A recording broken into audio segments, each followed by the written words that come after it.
পরবর্তী প্রশ্ন হচ্ছে, আমি এই পৃথিবীর নিকৃষ্ট এক পাপী বান্দা। শিরক থেকে শুরু করে কোনো পাপ বাদ যায়নি। আমি তওবা করে সব পাপ মুক্ত হয়ে সহিহ দ্বীনের পথে ফিরতে চাই। কিভাবে তওবা করে আমার কাছে ক্ষমা চাইতে আল্লাহর কাছে ক্ষমা চাইতে হয় জানি না। দয়া করে ওই ব্যাপারে বিস্তারিত বলবেন, আমি যেন আমার পাপের জন্য ক্ষমা চেয়ে সঠিক পথে ফিরে আসতে পারি। আলহামদুলিল্লাহ, আল্লাহ তাআলা তার বান্দাকে যত বড় পাপী হোক, আল্লাহ তাআলা তার বান্দাকে ক্ষমা করে দিবেন। এটা বিশ্বাস রাখতে হবে আপনাকে। তবে আমার ভয়ও থাকতে হবে, যদি ক্ষমা না করে আমার কি হবে। এই দুইটার মধ্যে সবসময় বান্দা বিচরণ করবে। এটার নাম হচ্ছে খাউফ ও রাজা, ভয় এবং আশা। ভয় এবং আশার মাঝখানে বান্দা দুইটি ডানার মতো, নেভিগেশন যেমন দরকার, পাখির নেভিগেশনে দুটি ডানা লাগে, ইমানদারের দুটি ডানা লাগে। একটি হচ্ছে ভয়, একটি হচ্ছে আশা। আর মূল বডিটা হচ্ছে ভালোবাসা। পাখির যেমন দুটি ডানা থাকে, সেরকম একটি বডি থাকে, বডিটা হচ্ছে ভালোবাসা। আল্লাহর ইবাদত করেন ভালোবাসা দিয়ে, এবং আল্লাহকে ভালোবাসুন। ভালোবাসলে আপনি অন্যান্য সব ত্যাগ করতে পারবেন আল্লাহর জন্য। যখন আপনি গুনাহগুলি যাই করেছেন, গুনাহ, বেবিচার, শিরক, মদ সব খাইছেন, কোনো কিছুই না, যা হয়েছে অনেক বিরাট কিছুই বাদ দেন না, কিন্তু আপনি তওবা করতে চাচ্ছেন, আল্লাহ তাআলা গফুর রাহিম, কোনো সন্দেহ নেই। আল্লাহ তাআলা কোরআনে কারীম বলেছেন, ইয়া ইবাদিয়াল্লাযিনা আসরাফু আলা আনফুসিহিম লা তাকনাতু মির রাহমাতিল্লাহ। হে আমার বান্দারা, যারা নিরাশ হয়েও না, তোমরা নিজেদের উপরে জুলুম করেছো, তোমরা নিরাশ হয়েও না। ইন্নাল্লাহা ইয়াগফিরুয যুনুবা জামিআ, আল্লাহ সবই ক্ষমা করবেন। সুতরাং তওবা করলে আপনার সব গুনাহ ক্ষমা হয়ে যাবে। রাসূলুল্লাহ সাল্লাল্লাহু আলাইহি ওয়াসাল্লাম বলেছেন, আত-তাওবাতু তাজিবু মা কানা ক্বাবলাহা। তওবা পূর্বে সব কিছু ক্ষমা করে দেয়। এই জন্য তওবার কারণ, তওবা যদি কেউ করে, আত-তাইবু মিনাদ যামবি কামান লা যামবা লাহু, কেউ যদি গুনাহ থেকে তওবা করে, তার জন্য আর কোনো গুনাহ অবশিষ্ট থাকে না। এই জন্য আমরা তওবা করি খাঁটি মনে তওবার জন্য 3টি শর্ত আছে। 1 নম্বর হচ্ছে, যে অপরাধটি আপনি করতে যাচ্ছেন এটা ছেড়ে দিবেন। 1 নম্বর শর্ত, যে অপরাধটি আপনি করতেছেন বা চলছে, এটা ছেড়ে দিবেন। দ্বিতীয়ত, অপরাধটি আর করবেন না, দৃঢ় প্রতিজ্ঞ হবেন। 3 নম্বর, আল্লাহর কাছে ক্ষমা চাইবেন যে আল্লাহ আমাকে ক্ষমা করে দাও।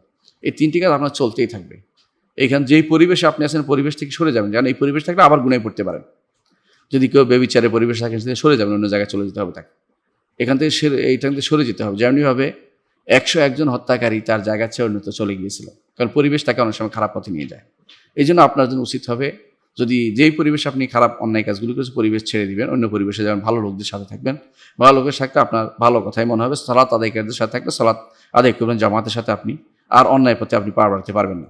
তো এই 3টি শর্ত আপনাকে জানতে হবে। 1 নম্বর হচ্ছে গুনাহটা ছেড়ে দিতে হবে। 2 নম্বর হচ্ছে গুনাহটা আর করবেন না, দৃঢ় প্রতিজ্ঞ হবেন। গুনাহটার পরে আপনি আল্লাহর কাছে ক্ষমা প্রার্থনা করবেন, যে আপনি নিজেকে পাপিষ্ঠ বান্দা হিসেবে মনের মধ্যে আপনার আছে, এটাই কিন্তু তওবা। এটাও একটা তান্নাদম। এদিন হওয়া আপনার এই নিজেকে তিরস্কার করছেন, নাফসে লাওয়ামা, এটা আপনার ভালো প্রমাণ যে আপনি একজন তওবার দিকে ফিরে আসতেছেন। মানুষ অন্যায় করে অনেক সময় বেপরোয়া হয়ে যায়, সে তওবা করে না, সেটা খুব খারাপ জিনিস। আপনি ফিরে আসার যে আপনার মধ্যে অবস্থান আছে, আল্লাহ তাআলা বেশি খুশি হন এটাতে।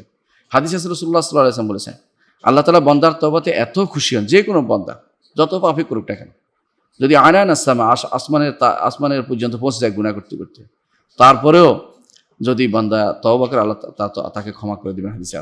হাদিসে এটা আছে, ওই আল্লাহ, যে ব্যক্তি তওবা করে, আল্লাহ তাআলা তারপর এমন খুশি হন, যেমন কোনো ব্যক্তি তার বাহনের মধ্যে খাবার এবং পানীয় রাখছে মরুভূমিতে, এমন সময় বাহন খাবার এবং পানীয় নিয়ে পালিয়ে গেছে। এখন সে মনে করছে আত্মমৃত্যু ছাড়া কোনো উপায় নেই, সে ঘুমিয়ে পড়ছে ওখানে, যে এইভাবে মরে থাকি, ঘুমের মধ্যে মরে, আর কিছু করার নেই আমার। কিন্তু ঘুম থেকে উঠেই দেখে যে বাহন ফিরে আসছে খাবার এবং পানি নিয়ে।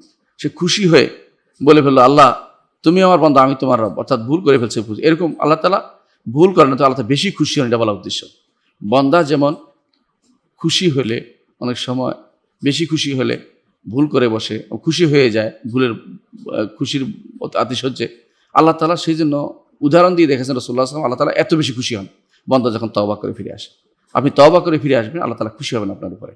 আপনি ফিরে আসুন, আমরা চাই। একটি গ্রন্থ আছে আমাদের islamhouse.com, এটা দেখবেন, আমি তওবা করতে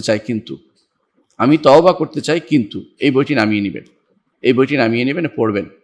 অথবা আমি তওবা করতে চাই, এই নামও থাকতে পারে, আমি তওবা করতে চাই, এই বইটি নামিয়ে পড়বেন। ইনশাআল্লাহ বিষয়টি সম্পর্কে আরও বিস্তারিত জানতে পারবেন। আর যে মানুষের হক হয়, এতক্ষণ বলেছে আল্লাহর হকের ব্যাপারে, মানুষের হক হলে সেটা ফেরত দিতে হবে। ফেরত দেওয়ার সুরতগুলি খুঁজে বের করবেন, যদি পান ফেরত দিতে পারবেন মানুষকে যে কোনো উপায়ে। এমনকি যদি তাকে সরাসরি দিলে সে খারাপ মনে করে, তার নামে ফ্লেক্সি করে দেন, তার অ্যাকাউন্টে দিয়ে দেন, সুযোগ নেন, কোনো পদ্ধতিতে তার বাড়িতে পৌঁছানোর ব্যবস্থা করে দেন, নামে বেনামে যেভাবে পারে তাকে দিয়ে দিতে চেষ্টা করবেন।